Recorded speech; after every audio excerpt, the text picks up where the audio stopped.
public defender is an attorney employed by the community and responsible for giving legal aid without cost to any person who seeks it and is financially unable to employ private counsel. It is his duty to defend those accused of crime until the issue is decided in a court of law. The first public defender's office in the United States was opened in January 1913. Over the years, other offices were opened. And today, that handful has grown to a network of lawyers cooperating to protect the rights of our clients. This case concerns the violent hatred of a young boy, a hatred which threatened to destroy the lives of those around him. The incorporated city of Santa Monica is one of the most popular resort towns in California. Through it runs the Pacific Coast Highway, which leads just a few miles north to the beach colony of Malibu, an area in the jurisdiction of the Los Angeles County Sheriff's Office.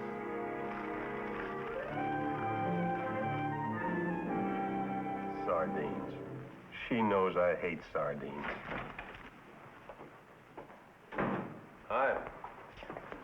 Want a sandwich? What kind? Sardines. No, thanks. Who's he? 459 suspect. That call from Santa Monica an hour ago. Oh, yeah. Where'd you pick him up? At a drive-in below Topanga, eating a hamburger. Where's your partner? Outside. Gas caps, spark plugs, windshield wipers. You can open a gas station, kid? All he had in his pockets. Wallet and 35 cents. What's your name, son? Tommy Haynes, Address? 1847 Vista Court. Whose car were you driving? My mother's. Where does she live? Same place. Hi, Sarge. Got that accident report ready? It's on the desk. I'll be with you in a minute, Kennedy. Telephone number? Exbrook 1792. Tommy, what are you doing here? Broke into a filling station in your territory. What's the matter? Wait till the boys in Santa Monica hear about this. Hear what? That you arrested Keith Williams, boy? Captain Williams? Well, you didn't book him. Yeah.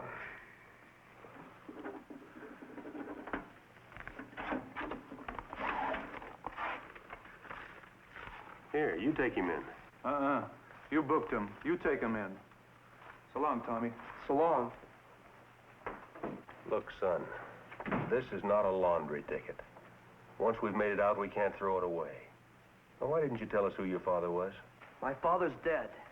But he said Captain Williams was... My stepfather. Take him to the back room. Right.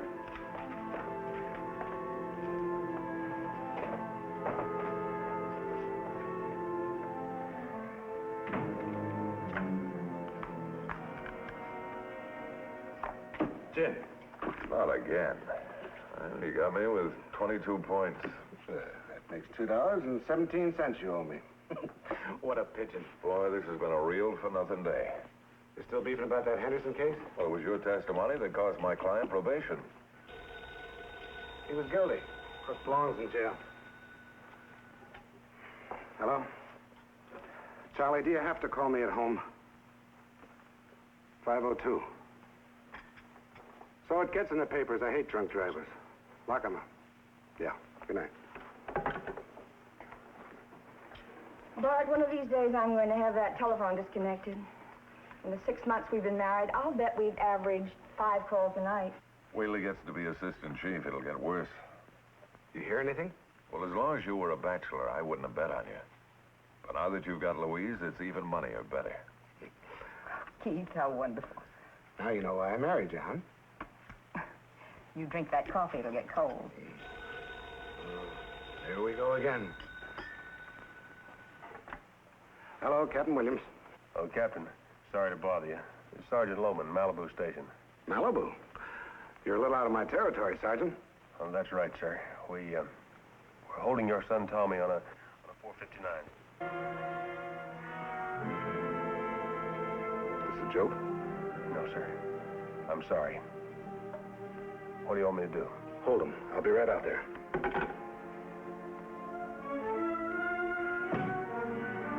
I'm sorry, Bart.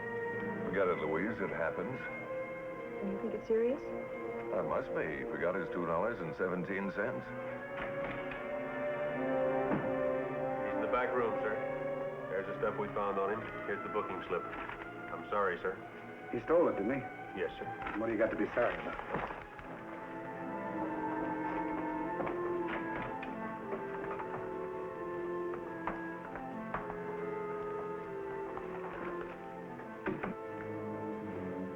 You take these things, Tommy?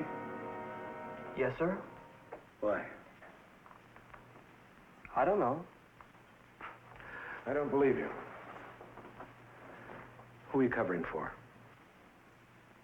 Nobody? You did it alone? I guess so. Either you did or you didn't. What do you want with this junk?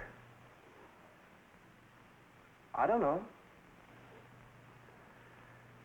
You broke into a gas station. For no reason? I guess so. Stop lying, you're not a criminal. You didn't take this. Yes, I did. Tommy, you never stole anything in your life.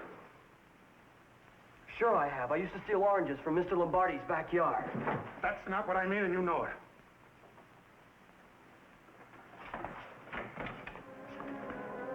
Come on. Captain, you sign this release form.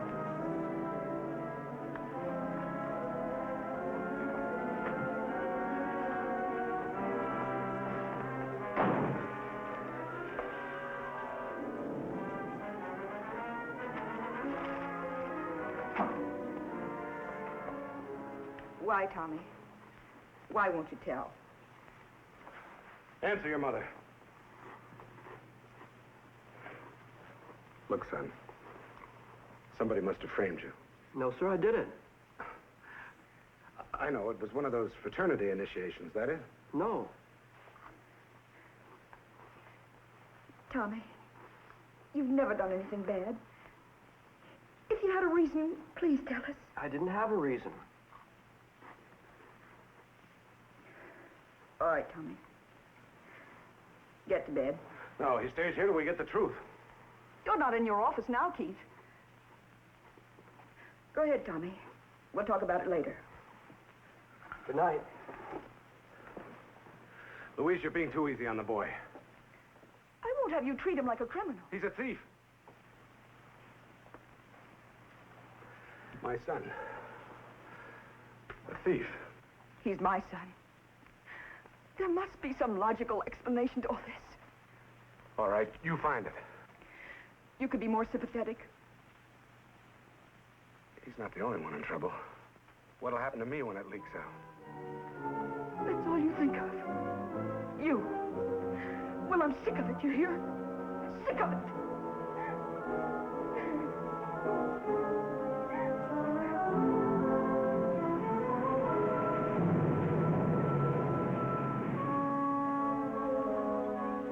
Taken? No. Now, how did you find me in here? I'm a cop, remember? I suppose you know about Tommy. Yeah, I've heard rumbles. I don't get it, Bart. I just don't get it. Did anything happen recently to upset Tommy? There's nothing the matter with that boy. Well, what are you going to tell the court then? That's why I came to see you, You want me to appear for Tommy? if you have the time. I'll make time. Now, you know about Tommy's record. Has he ever been in trouble before? Not really. It was an accident. What? He broke a drugstore window about a month ago. I paid for it. It was an accident, huh? What else? What reason would a kid have? Louise know about it? Well, I didn't want to upset her. Now, Keith, I'm not a psychiatrist, but I have seen cases like this. A boy loses his father. He's left with only his mother. She loves him and spoils him, lets him get away with murder. Then she remarries. Now, maybe the stepfather does something to awaken hostilities in the boy. Why? Well, all kids his age resent authority. On top of that, you're a police officer. Tommy doesn't resent me. We get along great. Do you? I've tried my best to make him like me. And have you succeeded? Now you're talking like Louise. Well, you seem to know all the answers. What do you suggest I tell the court at Tommy's hearing? Well, say anything you want, but don't say I can't handle my own kid. You're allowing your ambition to blind you to the fact that you have a problem at home. You're wrong, Bart. I don't know why Tommy did it, but it wasn't to spite me. Do it my way, will you? He'll get off. In a couple of weeks, it'll be forgotten. I'll handle him. All right, Keith. But be careful. It's not easy to handle a live time bomb. Now, Mr. Matthews, let me understand you clearly. As a friend of the court and of the defendant, you admit to no mitigating circumstances for this offense. Well, Your Honor, the boy has a very fine record. I don't believe that he was motivated by criminal intent. You ask me to pass off an act of burglary, a felony, as a harmless, boyish prank? No, sir. Then what intent do you imply? Well, the defendant admits his guilt and throws himself on the mercy of the court. And since Captain Williams is a police officer, you want me to recognize that fact in your plea for probation. That's right, sir. Why did you steal those articles, Tommy? I don't know. You had no reason? I guess I didn't. Captain Williams, juvenile delinquency is an increasing problem. Do you expect me to set this boy free without any attempt at correction? Your Honor, the boy lost his father when he was 10. He's been without a firm hand. Put him on probation and I'll guarantee you he doesn't get into any more trouble. Why haven't you been able to prevent this incident? I had no idea what he was up to. That's why this case is all the more important. You're a police captain. What sort of example are you setting for other parents? It's not fair for you to discriminate against this boy because of my position. Keith. Captain Williams, it is the decision of this court that Thomas Haynes be remanded to the custody of the probation department and confined to the industrial school for a period of 6 months. Oh, no. Young man, is there anything you wish to say? Yes, sir. I'm sorry I've caused my parents so much trouble.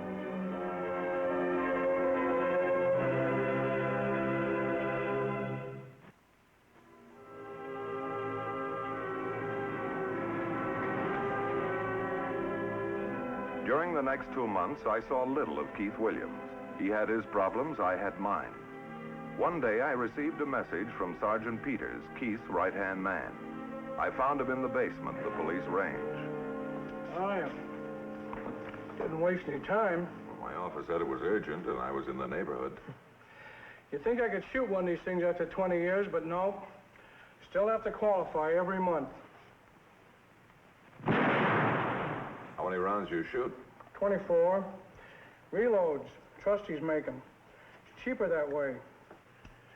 How are things around the Hall of Justice? Oh, quiet.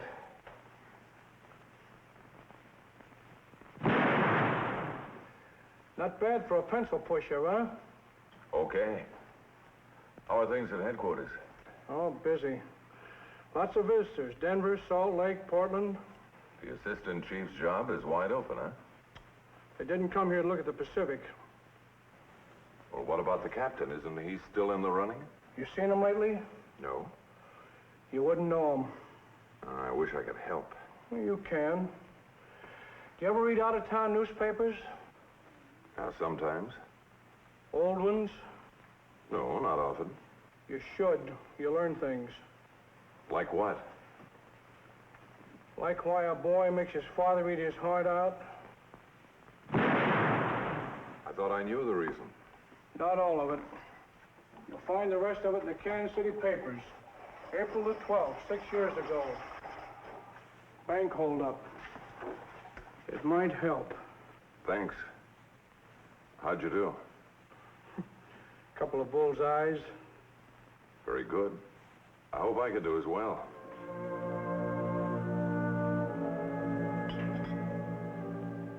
More coffee?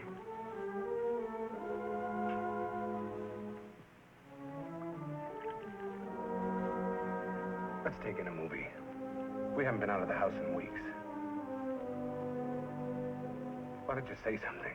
Don't sit there like a dummy. Say something. Say anything you want, but say something. Somebody's at the door.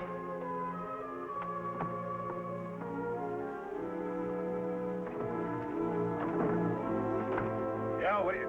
Well, maybe I'd better come back another time. I'm sorry. Come on in, Bart. Where's Louise? In the kitchen. Do you mind calling her? I'd like to talk to her. What about? Well, about you, for one thing, and Tommy.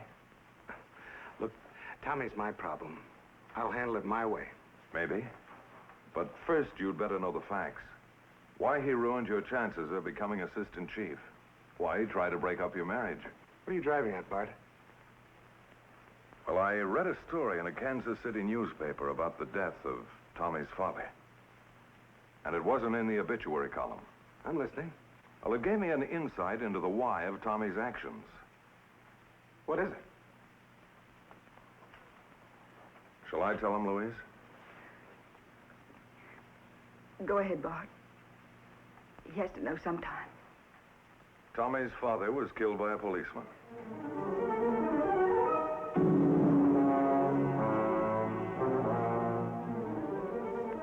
Why didn't you tell me? I don't know why. I wanted to at first, but I told myself it wouldn't make any difference. And then later on, I was afraid it would. It wasn't an accident. He and two other men tried to hold up a bank. They got him.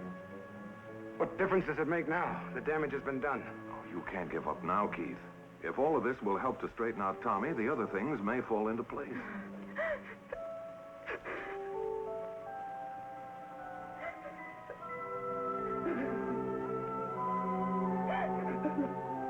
Louise, honey. If you'd only told me. If you'd only told me. The next morning, I told Judge Langley the facts we didn't have 2 months before. He agreed to ask for Tommy's release if the school superintendent approved. I went that afternoon to Superintendent Corley of the industrial school. Yeah, very nice. Yes, sir, Bart. You ought to get some outdoor exercise, too. And there's nothing like duck hunting. I wish I had the time. Come in. Hi. Matthews has some news for you, Tommy. Sit down, Tommy. Well, I'll leave you two alone. Nice to see you, Bart. Thank you, Mr. Corley. Howdy.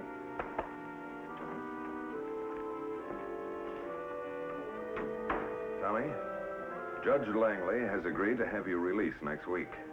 Well, that's swell. But that'll mean reporting regularly to the probation officer and keeping out of trouble. Think you can do it for your mother's sake and for Keith's? Well, sure, Mr. Matthews, sure. I'll get along swell with him, honest.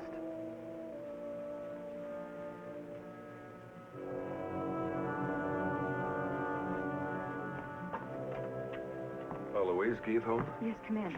Hi, Bart. Oh, Keith, I just saw Tommy. How is he? Well, he looks fine. He'll be home Wednesday. Thanks so much, Bart. Me too, Bart. Yeah, but I don't think your troubles are over yet. What do you mean? Well, it's my honest belief that Tommy's a sick boy mentally. That's why he wants to hurt me. I don't understand it. Doesn't he know that he's hurting me, too? He probably does, Louise. But he resents Keith even more than he loves you. But look what he's doing to himself. I don't think he cares. He never said a word when I married Keith. Well, like all boys, Tommy lives in a private world with his own resentments. All the time I was telling him what a fine man Keith was only making it worse. It was my fault. I couldn't understand the boy. Hello? Oh, just a moment, Sergeant. Yes? Captain Peters, we just got a call. Your boy just broke out of the school. Took the superintendent's car and his shotgun. Have you got a line on him? I'll be right there.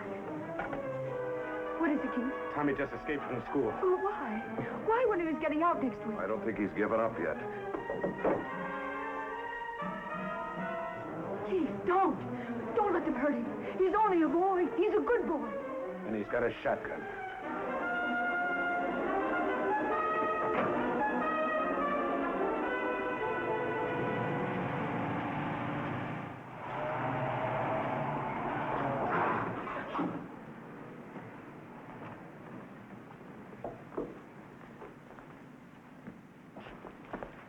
He's holed up inside. Won't come out. I'll bring him out. Want me to go with you? No, this is between Tommy and me.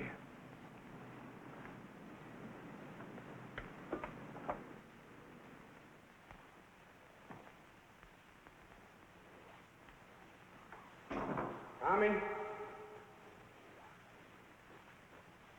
Come on out, Tommy. Haven't you caused enough trouble?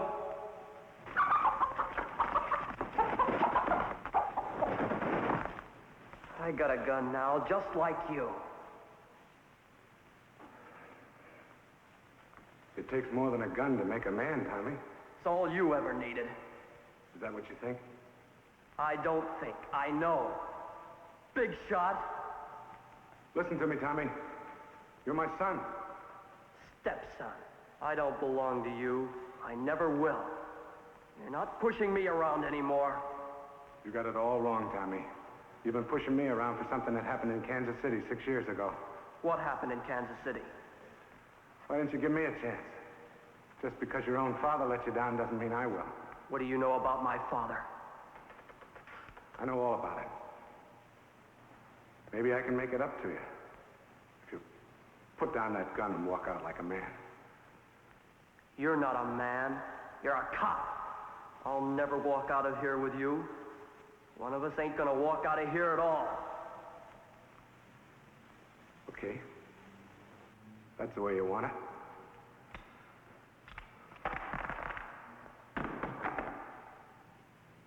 There's my gun.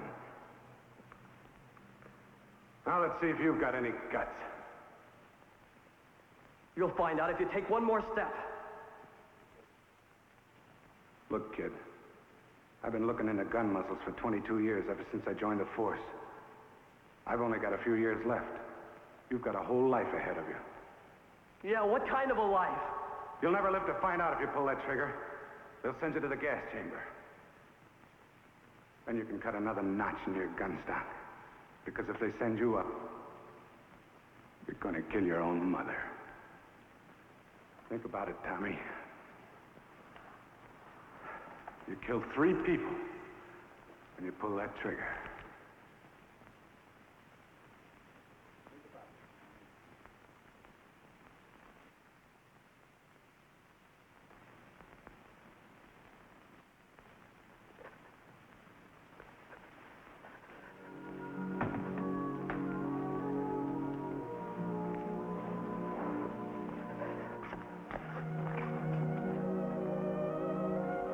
I never had a kid of my own. Always wanted one.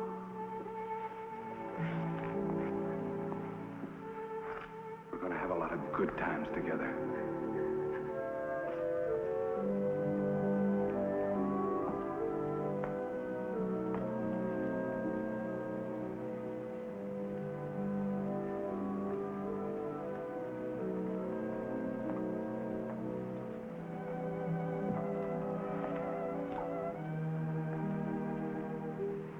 Take him back to the school.